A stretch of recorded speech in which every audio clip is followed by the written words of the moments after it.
Hello friends, हमने पिछले video में बात की थी बेसिकली एसएलई के जनरल डिस्कशन के ऊपर। Okay, now this is the second part of SLE जिसमें कि अपन बात करने वाले हैं क्लिनिकल फीचर्स की। चलिए शुरू करते हैं अपन। क्लिनिकल फीचर स्टार्ट करने से पहले मैं आपको कुछ इंपॉर्टेंट पॉइंट बताऊं कि कुछ एसोसिएटेड सिम्टम्स होते हैं एसएलई के साथ, जो यदि हैं और यदि आप कोई अदर डायग्नोसिस नहीं बना पा रहे हो तो आपको एसएलई सोचना है बेसिकली। वो क्या क्या है? तो first is your fever of unknown origin हो, ठीक है, या टायर्डनेस हो, फैटिगनेस हो, लेथार्जी हो इन रिप्रोडक्टिव एज ग्रुप। ध्यान रखिएगा ये चारों पॉइंट को। साथ में इरेगुलर साइकिल हो बेसिकली, या वेट गेन दिख रहा हो आपको रिप्रोडक्टिव एज ग्रुप फीमेल में, या अनएक्सप्लेन्ड हेयर लॉस हो आपका। तो ये 3 से 4 फीचर जब मिलेंगे और आप यदि किसी अदर डायग्नोसिस को नहीं बना पा रहे हो तो आपको एएनए टेस्ट जरूर करवाना चाहिए। ये दिमाग में ध्यान रखना। ये बेसिकली क्लिनिकल केसेस के लिए इंपॉर्टेंट हो गया आपका। चलिए हम लोग शुरू करते हैं क्लिनिकल फीचर को। तो क्लिनिकल फीचर में जो फर्स्ट हम डिस्कस करेंगे that will be your skin manifestation. और स्किन मैनिफेस्टेशन बेसिकली 3 है हमारे पास। एक्यूट क्यूटेनियस लूपस इरिथेमेटस जिसको बोलते हैं हम लोग मलार रैश। ओके, दूसरा आपके पास क्रोनिक क्यूटेनियस लूपस इरिथेमेटोसिस जिसको बोलेंगे हम लोग basically discoid rash.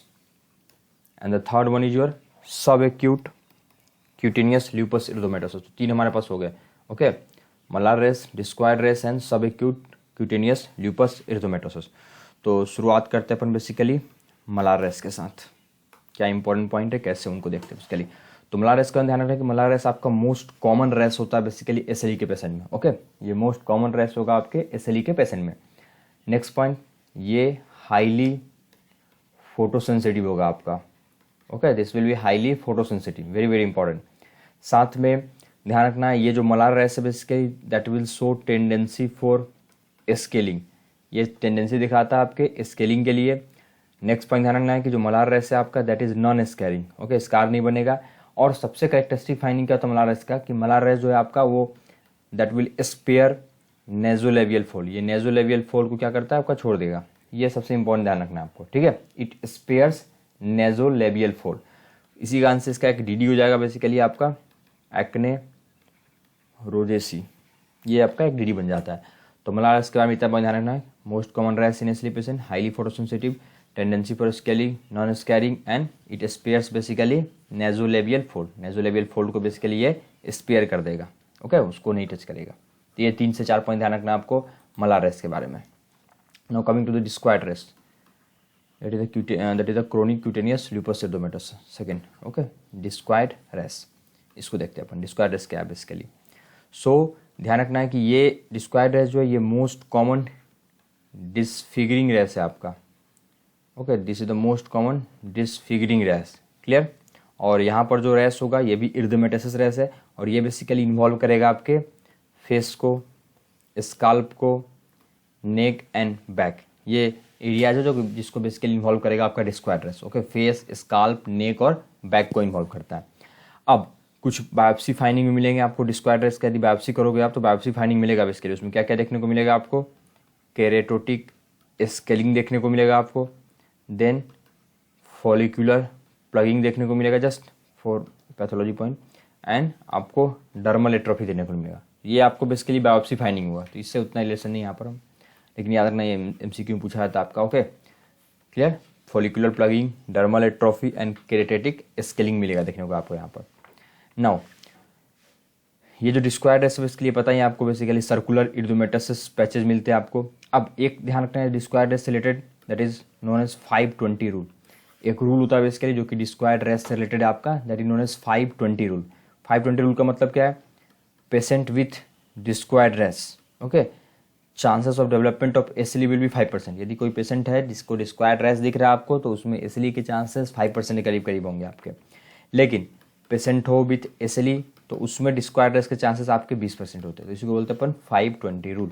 Okay, this will be known as 520 rule. Patient with okay discoid rash SLE के चांसेस होंगे 5% एंड पेशेंट विथ एसएलई इसके चांसेस होंगे बेसिकली 20%। क्लियर। ये सिंपल सा कंसेप्ट आपको ध्यान रखना basically. Now next important point क्या है डिस्क्वायड रैश रिलेटेड कि जो आपका डिस्क्वायड रैश है ना बेसिकली ये एक प्री मैलिग्नेंट कंडीशन है, ठीक है। ये भी ध्यान रखना आपको। जो आपका डिस्क्वायड रैश है basically that is a pre malignant lesion, very very important. ये फ्रीक्वेंटली आस्क्ड क्वेश्चन है आपका। Okay, that discoid rash is your pre malignant lesion है आपका, बहुत बहुत इंपॉर्टेंट पॉइंट है, ध्यान रखिएगा। ये आपका करवा सकता है SCC, squamous cell carcinoma of skin करा सकता है, इसलिए जब भी डिस्क्वायर्ड रेस्ट हो तो आप एक बार बायोप्सी करवा सकते हो चेक करने के लिए, क्योंकि ये डिस्क्वायर्ड रेस्ट जो आपका वो प्री मैलिग्नेंट लेजन है that may lead to SCC। तो ये दोनों पॉइंट इंपॉर्टेंट है आपका, 5 to 20 रूल और नीचे वाला जो कि प्री मैलिग्नेंट है आपका, ठीक है। नाउ एक और चीज़ है बेसिकली दैट आपको जो डिस्क्वायर्ड लीजन आपके बैक पर मिलता है, ओके, वो कैसा लगेगा आपको, कारपेट ट्रैक साइन की तरह, इसको बोलते हैं हम लोग carpet tack sign of SLE, okay. ये कुछ पॉइंट ध्यान रखना आपको डिस्क्वायर्ड रेस्ट के बारे में। तो मोलार रेस्ट में डिस्कस किया, डिस्क्वायर्ड रेस्ट में डिस्कस किया, इंपॉर्टेंट है आपका डिस्क्वायर्ड रेस्ट कि मैं 2-3 जो इंपॉर्टेंट पॉइंट है MCQ के लिए। Now third coming to the cutaneous lupus जो हमने बात किया था, ठीक है। तो ये बेसिकली यदि आपको क्यूटेनियस ल्यूपस है ना, तो 50% चांसेस होंगे कि SLE है आपको, ठीक है। ये ज़्यादा कॉमन है आपके SLE में, सब acute cutaneous lupus, okay. 50% risk होता है आपका बेसिकली। ये भी हाईली फोटोसेंसिटिव होगा, सुपरफिशियल होगा, नॉन स्कैरिंग होगा, आपके दोनों वाले ऊपर वाले दोनों स्कैरिंग था आपके, ठीक है। बाइलेटरल होगा बेसिकली, सिमेट्रिकल होगा, क्लियर। और ये मेनली आपको देखने को मिलेगा फोर आर्म में, क्लियर, फोर आर्म में देखने को मिलेगा। और इसका एसोसिएशन होता है इसके लिए आपका एंटी रो और एंटी ला एंटीबॉडी से। और एक और ध्यान रखना कि ये जो रैश है basically that may be precipitated by a drug that is known as hydrochlorothiazide. ये क्वेश्चन आया हुआ आपके नीट में, ठीक है। हाइड्रोक्लोरोथायाजाइड ये ड्रग है जिससे कि बेसिकली ये प्रेसिपिटेट हो सकता है आपका, क्लियर। चौथा स्किन मैनिफेस्टेशन जो हमने वहाँ डिस्कस नहीं किया, चौथा आपका lupus profundis, okay, lupus profundis. तो ल्यूपस प्रोफंडस बेसिकली क्या है, इसको आप ल्यूपस पैनिकुलाइटिस बोलते हो। ये बेसिकली उन एरिया को इफेक्ट करता है ना जहाँ पर कि फैट हो, okay, effect the fat underlying the skin, उनको इफेक्ट करता है इसके ल्यूपस प्रोफंडस में, क्लियर। ये फैट अंडरलाइंग स्किन को इफेक्ट करता है, इसलिए इसको हम बोल सकते हैं ल्यूपस पैनिकुलाइटिस बोलते हैं इसके लिए हम लोग, स्कार और नोड्यूल बना देगा आपका। तो ये चौथा स्किन मैनिफेस्टेशन है दैट इज ल्यूपस प्रोफंडस या ल्यूपस पैनिकुलाइटिस। देन नेक्स्ट है आपके पास इसी में verrucous lupus, next will be verrucous lupus. अभी बेसिकली वेरुकस ल्यूपस को हम लोग एक और नाम से बुलाते हैं, हाइपर ट्रॉपिक ल्यूपस भी बोलते हैं इसको हम लोग, ओके। वेरुकस ल्यूपस को we also call it as a hypertrophic lupus भी बोलते हैं अपन। तो ये कुछ स्किन मैनिफेस्टेशन होंगे 5 के 5 लगभग। मेनली इंपॉर्टेंट है malar rash, then discoid rash, then your सब acute cutaneous lupus, lupus profundus and verrucous lupus, ये कुछ मैनिफेस्टेशन होंगे इसके। Now coming to the next part and that is your arthritis in SLE, okay. जो हमारा SLE में arthritis होगा वो बेसिकली कैसे होता है, क्या होता है, उसको डिस्कस करने वाले हैं आप, ओके ना। कि SLE में जो आपका अर्थराइटिस होगा बेसिकली वो अर्थराइटिस कैसे होगा और क्या उसके बेसिकली फीचर्स होंगे, उनको हम लोग देखने वाले हैं इस लेक्चर में। चलिए शुरू करते हैं अपन, ध्यान दीजिएगा। SLE में पहला पॉइंट जो होगा अर्थराइटिस इन SLE में जो फर्स्ट पॉइंट होगा आपका कि ये अर्थराइटिस के साथ प्रेजेंट करेगा, नॉट एट अर्थरेल्जिया। तो SLE में आपको अर्थरेल्जिया देखने को नहीं मिलेगा, ठीक है। SLE में क्या देखने को मिल रहा है आपको, arthritis. This is the first important point. SLE will present as arthritis not as arthralgia most of the time. Arthralgia में क्या होता है, सिर्फ आपको पेन देखने को मिलेगा। अर्थरेल्जिया में क्या होता है, सिर्फ पेन देखने को मिलता है, जबकि अर्थराइटिस जो है यहाँ पर आपको पेन के साथ साथ you will also get signs of inflammation, okay. Pain के साथ साथ आपको साइंस ऑफ इन्फ्लेमेशन भी देखने को मिलते हैं, इसलिए अपन इसको बोल रहे हैं अर्थराइटिस। अर्थराइटिस में पेन तो होगा ही, साथ में आपको साइंस ऑफ इन्फ्लेमेशन देखने को मिलेगा, रेडनेस, एडिमा, वार्म, टेंडरनेस। अर्थरेल्जिया में सिर्फ पेन होता है, तो SLE में क्या होगा, अर्थराइटिस होगा, नॉट अर्थरेल्जिया। सेकंड पॉइंट, ये आपका इन्फ्लेमेटरी अर्थराइटिस है, ध्यान दीजिएगा, ये आपका इन्फ्लेमेटरी अर्थराइटिस होगा, SLE वाला जो अर्थराइटिस है, ठीक है। अब इन्फ्लेमेटरी अर्थराइटिस का बेसिकली फीचर्स क्या होता है, तो हमने डिस्कस किया था कि इन्फ्लेमेटरी अर्थराइटिस का मतलब क्या है कि आपका जो एक्टिविटी है इसके साथ रिलीव हो जाएगा आपका, ठीक है, और एक्सबरेट हो जाएगा आपके रेस्ट के साथ, यानी कि कहो एक तरीके से आपको मॉर्निंग स्टिफनेस वाली बेसिकली यहाँ पर फीचर देखने को मिलती है, क्लियर। साथ में इन्फ्लेमेटरी अर्थराइटिस के कारण क्या होगा, आपका ESR बढ़ा हुआ मिलेगा, लेकिन किंतु परंतु ध्यान रखना आपका जो CRP है वो कम मिलेगा। अब ये CRP क्यों कम मिलता है इन्फ्लेमेटरी होते हुए भी, क्योंकि आपका जो CRP का लेवल कम इसलिए हो रहा है क्योंकि SLE के पेशेंट में एंटी CRP एंटीबॉडी बन जाता है, ठीक है। नॉर्मली इन्फ्लेमेटरी अर्थराइटिस में क्या होना चाहिए, CRP भी आपको बढ़ा हुआ मिलना चाहिए, लेकिन एक एक्सेप्शन है, ध्यान रखिएगा आप, ओके। यहाँ पर तो 2 पॉइंट हो गया, अर्थराइटिस है और वो भी अर्थराइटिस कैसा टाइप का आपका, इन्फ्लेमेटरी अर्थराइटिस टाइप का आपका। तीसरा पॉइंट ध्यान रखना आपको वेरी वेरी इंपॉर्टेंट, बाइलेटरल होगा अर्थराइटिस आपका एंड सिमेट्रिकल होगा, very very important for SLE, bilateral होगा आपका एंड सिमेट्रिकल होगा। नेक्स्ट इंपॉर्टेंट पॉइंट भी बहुत इंपॉर्टेंट है, that it is a small joint polyarthritis है आपका, स्मॉल जॉइंट को इन्वॉल्व करेगा मेनली, और पोलीअर्थराइटिस होगा, ये भी बहुत इंपॉर्टेंट है आपका। और ये प्रीडोमिनेंटली जो है आपका अपर लिम्ब को इन्वॉल्व करता है, ये प्रीडोमिनेंटली जो होगा अपर लिम्ब अर्थराइटिस होगा आपका, ठीक है।